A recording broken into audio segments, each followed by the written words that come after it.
ছাত্র জনতার অভ্যুত্থানে গত ৫ আগস্ট পতন ঘটেছে ফ্যাসিস্ট আওয়ামী লীগের ১.৫ দশকের দীর্ঘ শাসন শোষণের। তীব্র জনরোষের মুখে সেদিন প্রধানমন্ত্রীর পদ ছেড়ে শেখ হাসিনা পালিয়ে আশ্রয় নেন ভারতে। তারপর থেকে এই স্বৈরাচার সেখানেই আছেন। তিনি সেখানে রাজনৈতিক আশ্রয়ে আছেন নাকি রাষ্ট্রীয় অতিথি হয়ে আছেন তা নিয়ে নানা আলোচনা আছে। তবে কোনো সেনানিবাস বা আধা সামরিক বাহিনীর কোনো বাংলোর মধ্যে কড়া নিরাপত্তার মধ্যে আছেন বলে ধারণা করা যায়। ভারতে আশ্রয় থেকেই শেখ হাসিনা ভার্চুয়ালি আওয়ামী লীগের নেতাকর্মীদের উদ্দেশ্যে বক্তব্য ও বিবৃতি দিচ্ছেন, যা দেশে ক্ষোভ উস্কে দিচ্ছে। ধুলো, ময়লা ও ক্ষতিকর ধূলিকণা থেকে নিমিষেই মুক্তি দেয় চৌধুরী এয়ার পিউরিফায়ার।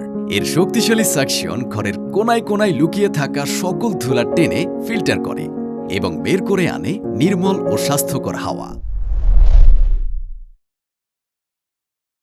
দিল্লির কাছে এ বিষয়ে ঢাকার আপত্তি প্রকাশ সত্ত্বেও হাসিনা ভাষণ দিয়েই চলেছেন। এর জেরে ধানমন্ডি ৩২ নম্বরে শেখ হাসিনার পৈতৃক বাড়ি পর্যন্ত গুড়িয়ে দিয়েছে বিক্ষুব্ধ ছাত্র জনতা। এই প্রেক্ষাপটে শেখ হাসিনাকে নিয়ে ভারতে কী চিন্তাভাবনা চলছে তা নিয়ে একটি ভিডিও প্রতিবেদন করেছে বিবিসি বাংলা।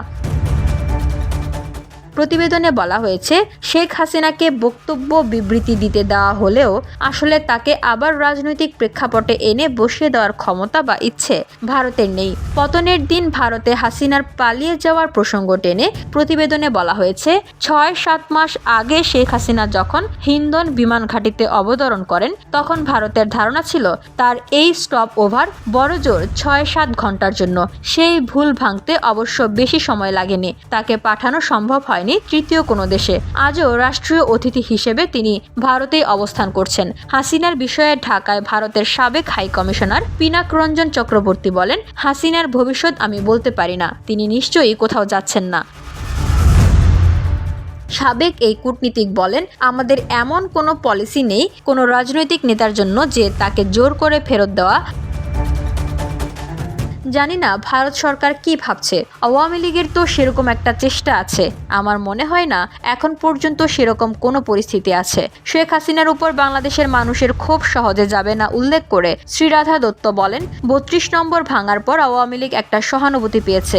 অকারণে যে আরও কিছু ভাঙচুর হয়েছে, শেখ হাসিনার উপর যে রাগ বিতৃষ্ণা মনে হয় না তারা এত তাড়াতাড়ি ভুলে যাবে।